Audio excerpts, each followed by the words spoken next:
We've fought them to a standstill, then.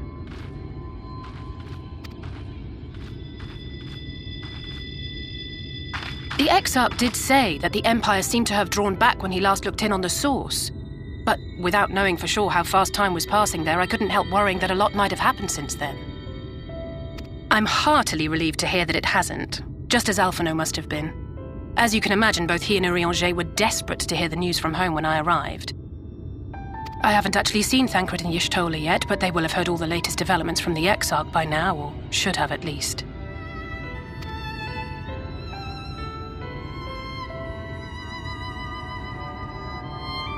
When I think of how frantic Tataru and the others must be, I want nothing more than to rush back and reassure them. But we still haven't found a way to reverse the summoning. And even if we had, we couldn't just ignore Urianger's vision. He may use 10 words where 1 would suffice, and they may often obscure as much as they reveal. But on this matter, he was as clear as day. I do not doubt for one moment that he saw what he claims. Nor how difficult it must have been to speak about them. The 8th Umbral Calamity and your death aren't exactly topics for idle conversation. As much as I might want to go home, I don't want to go home to that. We can't allow the rejoining to happen, which means we have to save the first from the Sin Eaters.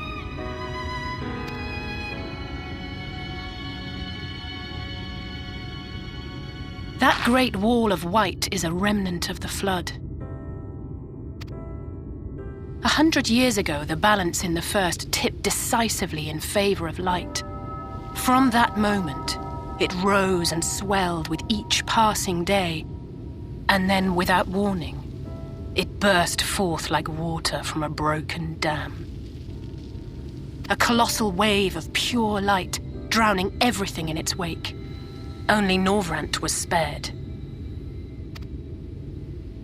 For the most part, living things are composed of ether of various different aspects.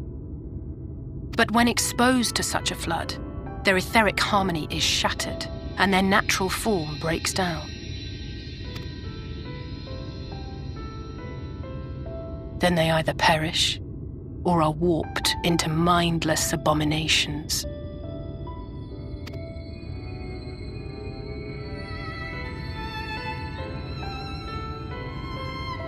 Yes, that's how the Sin Eaters came to be. They were once living creatures, or people, that were caught in the path of the Flood. Once the change is wrought, there is no going back. In that instant, they are gripped by an insatiable appetite for ether, and will happily gorge themselves on any living thing within reach. But even that is not the worst of it. The stronger Sin Eaters can plant light in us, like seeds in soil, corrupting our ether and triggering the birth of new monstrosities. They are creatures of base instinct that exist only to feed and to multiply. They feel no pity, know no remorse, and are utterly deaf to reason, which is why they must be destroyed. Every last one of them. The infirmary is full of the Sin Eaters' victims, left here to spend their final hours waiting for the change to overtake them.